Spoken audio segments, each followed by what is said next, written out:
G'day there guys, unironically drinks McDonald's coffee here, it's your main man Markee and welcome back to another episode of r/Am I the A-hole. Now if you love today's bloody good content, I want you to sit back, relax, smack like on this video, chuck a prawn on the barbecue, and do nothing else because I think you'll have a great time. Thank you.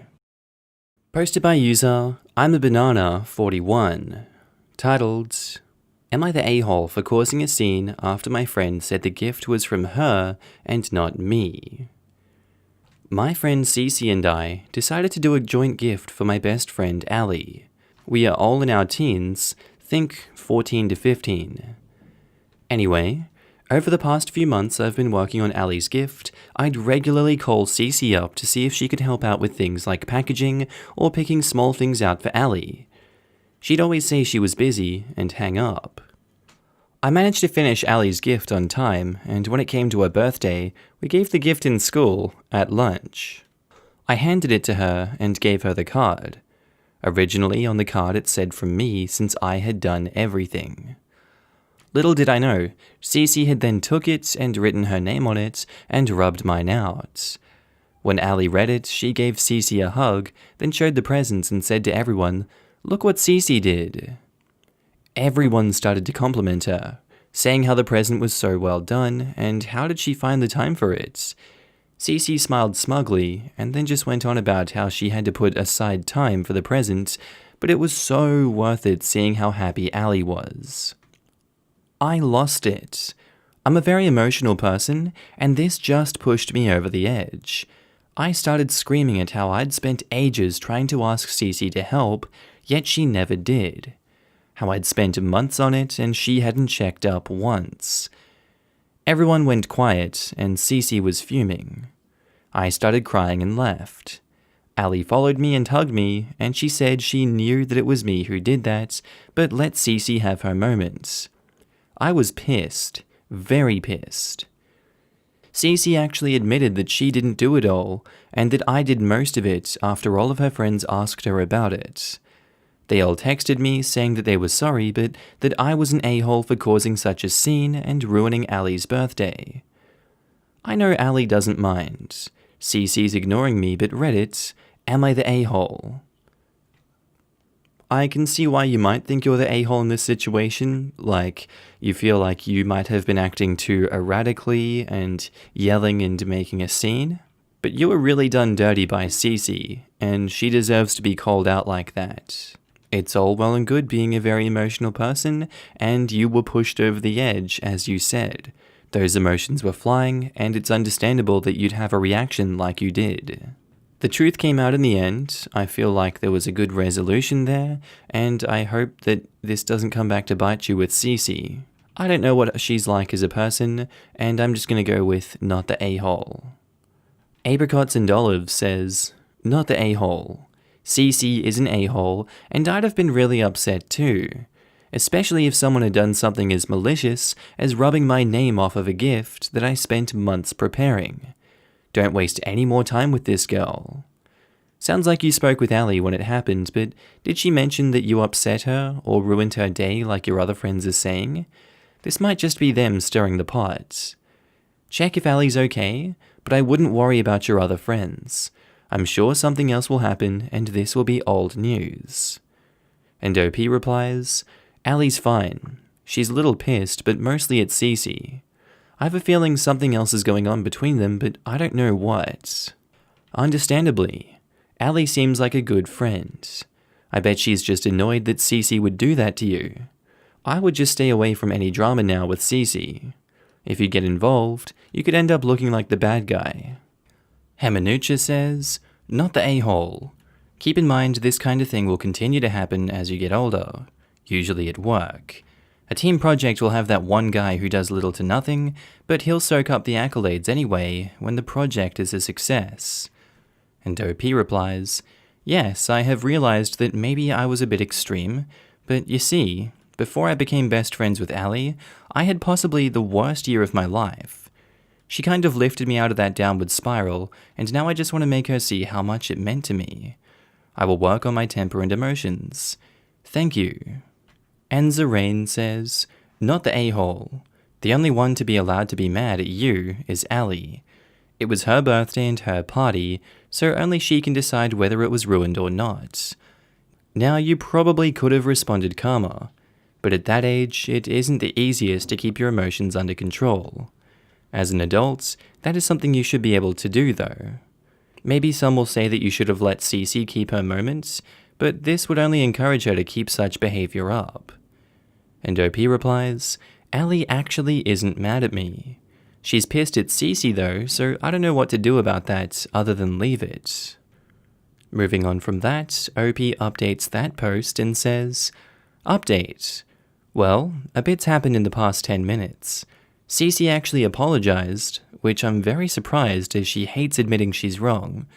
She then went on to complain about how much Ali is such a mean friend and didn't deserve my gift, so she took the credit. The entire thing was very confusing, and I ended up blocking her. This post has gotten a lot more attention than I deserve. Thank you strangers for those lovely hugs, and thank you Reddit.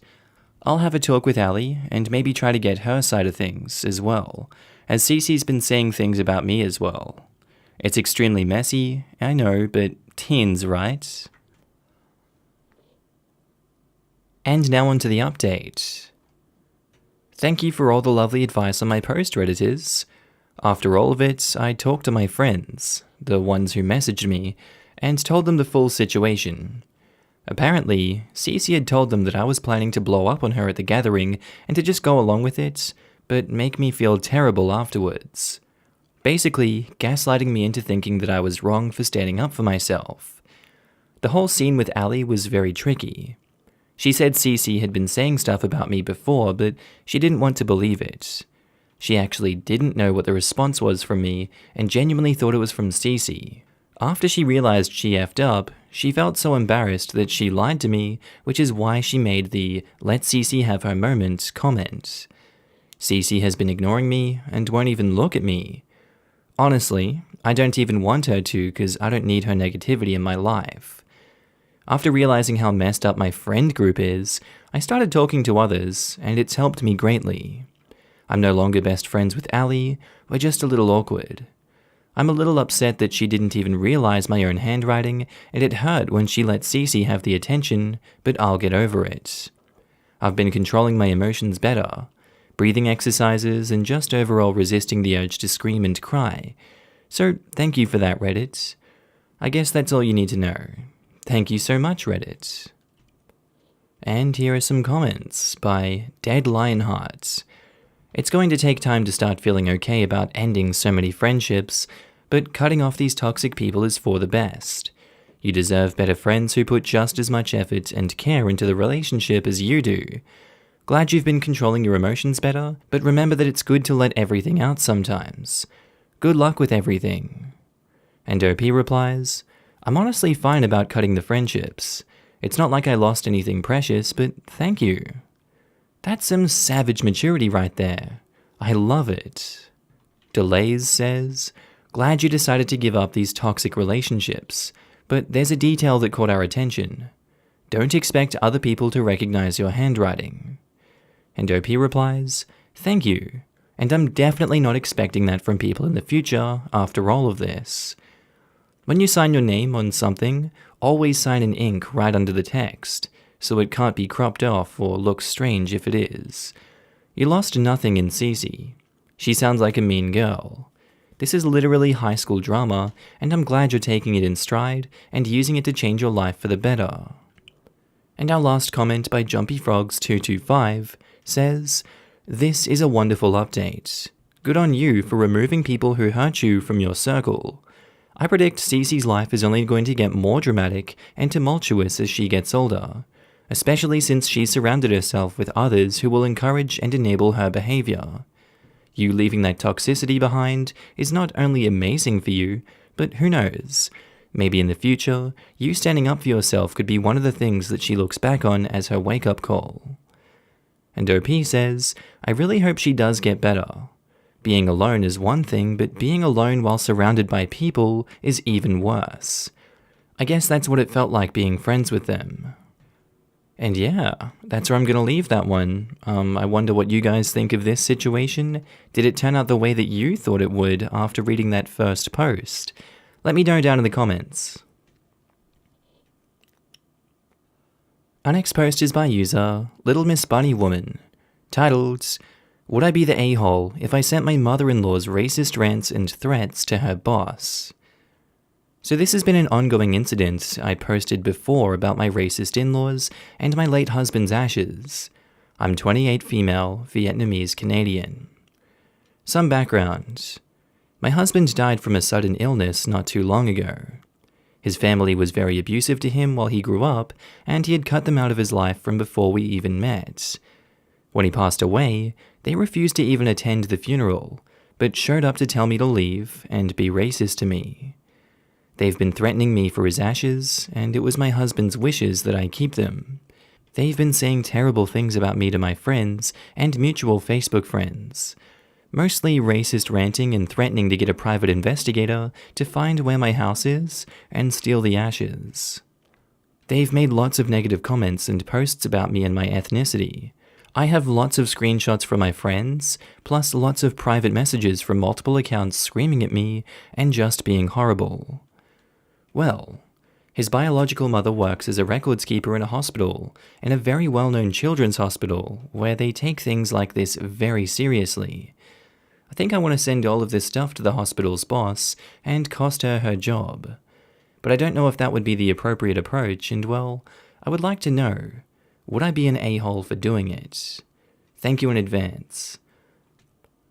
I can see why you might think you're the a-hole in this situation, and like people in the comments are going to say, r/legal advice is probably better territory for this one. But as it stands currently, I don't think you're the a-hole. I think you're looking out for your own back, and I think that these guys are just, too insane for you to be dealing with. Too insane for them to be judged not the a-hole. So for that, they are the a-hole, and you are not the a-hole, at least to me, in this instance. In the comments, Seriously Effed Mind says, "Not the a-hole, and I'm so sorry for your loss, and that you're experiencing this in its wake. I would contact a lawyer personally, or take this to r/legal advice. There may be an alternative that ultimately achieves the same goal, but while protecting you. And again, I'm so incredibly sorry to hear this." And OP replies, "I will post there later tonight. Thank you." User Interesting Elk 2271 says, "Not the a-hole. Sick kids hospital, I assume. Do it. Seriously, do it. I'm typically against these things, but they are threatening to take your husband's ashes. They even want to find out where you live. Exposing them will be a very good way to stop them, and also, despite what people say, revenge does feel good sometimes, and in this case, you are 100% justified. Do it." And OP replies, "I can't say if you were correct about the hospital, saying if you are right or wrong about the hospital, it would just not be okay. Look, I never say go the revenge route, but imagine if there's a Vietnamese kid in the hospital, and she throws slurs at him and he's too afraid to tell his parents. This isn't about revenge. This is about stopping toxic people from hurting others. I believe she doesn't interact with people. To my understanding, she works in records, inputting charts into computers. Do we want to risk it though? There has been a long history of racist people causing a ton of trouble, especially in hospitals. Yeah, exactly. I'm glad OP did it. What if race is mentioned in the charts and the racist intentionally leaves something out and the condition is treated incorrectly? Imagine if the child has a penicillin allergy and OP's mother-in-law doesn't input it into the computer because the kid is Asian. A year later, the kid gets sick and his file is accessed electronically, no penicillin allergy listed, and they give him penicillin to treat the infection. OP, you're potentially saving children from this racist. Go you. 10 out of 10, please update, I hope she loses her job." And Sparky the Shark says, "Not the a-hole. Employers need to know this kind of thing in order to take action. She should face the consequences of her racism, and maybe she'll learn something from it. Hopefully. There's already an issue of discrimination in the medical field, so worst case scenario, you're just taking care of a bad apple. And be honest with her boss. Just tell them the full story and I'm sure they'll understand. Yes, I think I will do it now. I was thinking that if I went down to their level, that would make me an a-hole, but thank you. I don't think you'd be an a-hole to do this, but just know that it will probably escalate their behavior towards you. They will see themselves as the victims, I'm sure they already do, and mother-in-law will now have more time to spend harassing, along with more anger to fuel the flames of their hatred. I think it's a good idea to hold racists accountable for their crappy views, but I want you to know what you might be getting into so you can protect yourself. Based on other comments, I would suggest shutting down your social media and creating new ones, with a name not easily associated, or adjusting the privacy settings so that you cannot be searched or viewed even by friends of friends. Keep everything they sent to you in a file. If things do escalate, get a lawyer involved for a cease and desist. Carries no real legal weight but can scare people off. Or a restraining order. Yes, they may be grieving their son, but that does not give them license to harass and abuse you. And now on to the update. Well, I posted last week asking if I would be an a-hole if I forwarded all the racist things and the threatening emails my late husband's mother was sending me. After a lot of great comments and advice, I decided to do it. Right now, she's been suspended, and I was able to get a restraining order from her. Now, from what I was told, there's an investigation going on about her at work. She was using a work computer to do a lot of the harassment. Her boss and the hospital administration basically made it so easy to get a restraining and no contact order against her. But yeah, I'll let you all know how the situation develops. And in the comments, Not a Girl 77 says, you should get a dummy urn and display it front and center in your living room. Maybe put some pictures of your late husband around it. That way, if anyone tries to steal it, they'll be stealing a decoy. They don't know where I live, but yeah, I have a camera in my living room now. I might be wrong, but I thought restraining orders meant they need to know your address to know where they can't go. It might be worth double checking unless you know for certain they don't have that information. Having a camera set up is already a good start in any case. It was just an order to not contact me. English is my second language. Well, in that case, it's called a no contact order in the USA. I'm not sure about Canada. And your English is better than many of my fellow Americans, so no need to apologize, love. It's called an order of protection in Canada. They can't come anywhere near you, usually within 250 meters, and cannot contact you in any way. Typical Management 680 says, your mother-in-law made her racist bed, now she gets to roll around in it. Glad you got a restraining order, friend. Be well. Yes, she also did most of it on her own work computer, I found out. That right there is what's going to really screw her over. That's some good news. You did the right thing. A racist working at a children's hospital likely means some of the children wouldn't get the appropriate care if they're of a race and ethnicity that the racist hates. And this update is gold. I'm going to sound tacky for saying this, but I'm beyond happy that this was the turnout. She couldn't have been any more dumb than she was. I'm glad you're safe now, and things are developing well in your favor. Me too. This has been going on for a long time now. It feels like things are getting free for me.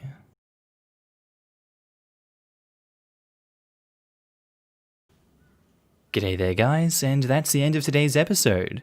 I do hope you enjoyed it and were entertained by today's bloody good content. As always, I want to do a quick shout out and a thank you to all my channel members and Patreon subscribers. Your beautiful faces and names will be up on screen right now. Haven't forgot about you guys, sorry I was taking a little break there. So yeah, if you see yourself, give yourself a pat on the back. If you want to be on this screen, there's links down to the description below where you can sign up and help support the channel and all future projects that I'm going to be doing on this one. With all that said, I hope you guys have an amazing day, night, sleep, whatever you're up to. I'll see you in the next episode, and I do hope you enjoy it. Thank you.